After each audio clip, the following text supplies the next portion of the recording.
Hey team, Dr. Michael McCarthy here, and today we're going to talk about how to make nulls into values within Alteryx. So here I will begin by importing my data. I will grab the icon and bring it down to the canvas, and of course I must select my data. This is the data from the assignment. Now I like to look through it. Oh, there are some null values in each of the different columns. I go to the preparation tab, and we're going to do a lot of work here. The first thing we're going to do is the auto field. Of course, I will always add a browse function afterwards. I pull it up and to the right. And then I can go ahead and run it, see how it runs. Look at the metadata, see how it transforms the different variables into different variable types. And next, this tool right here, the Imputation Tool, is actually the main tool to transform variables that have nulls. So I will select it here, and then of course I will put a browse function. I right click and add a browse. I like to tuck it up to the right. And as I configure this, for this particular assignment, I want columns 1 and columns 2 to have the mean value. So I go ahead and deselect column 3, and right here, instead of using the word mean, they use the word average. And then, so I can go ahead and run it.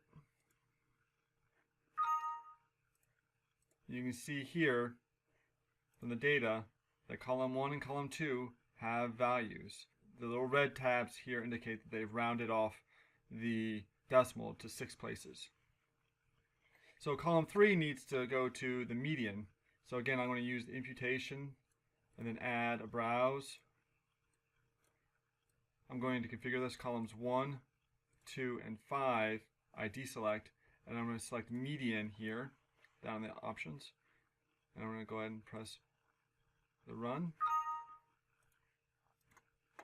You can see column 3 down here in the output has the median value in it. So those were numeric values, and those are pretty easy to configure. The next ones are all strings or Booleans. So let's go ahead and configure this. Column 5 will use the imputation as well.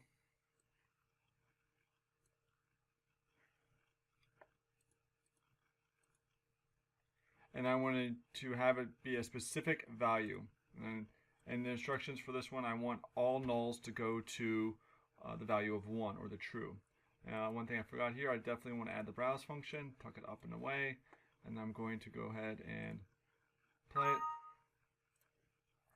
And you can see here, as I click across the browses, how it continuously, the bars at the top have indicate that the null values go away.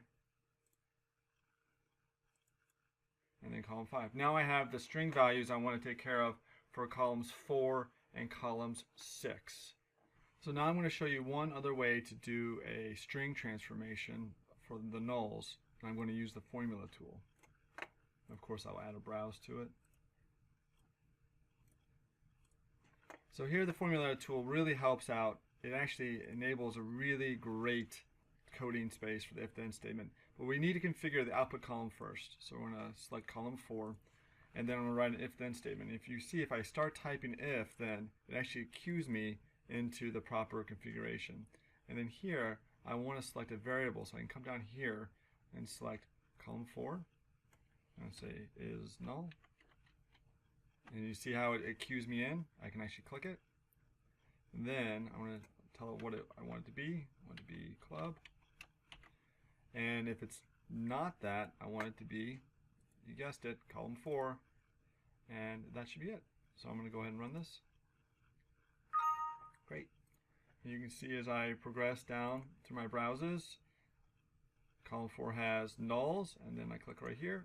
Column 4 now has clubs for the nulls.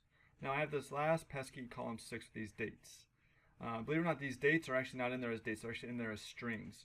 So because I'm just going to keep them as strings, and I'm going to do another formula, and of course I'll add my browse after it, tuck it up and away. And I want to write a very similar if-then statement. I'm going to change the C to column 6. I'm going to select the variable by clicking there. Column 6 is equal to null. As I start typing null, you can see it. I have options. I just click on the way it's properly configured. Then I gotta tell it what string I want. So today's date is March 20th, 2018. And if it's not any of those, I want it to be a variable. I just want it to be column 6. And then here's the last part. I want to go ahead and run it. And you can see here, as I progress down, I click on the data portion of this. And you can see how the data is not clean for any of them. But here's the right, it's all the correct types. Then here, columns 1 and 2 get cleaned. Columns 3 get cleaned with the median. Column 5 has the new Boolean numbers for true. Column 4 gets the club for the nulls. And column 6 down here gets today's date. So that's how we can clean Boolean, numeric, and string data within Alteryx. Have a great day.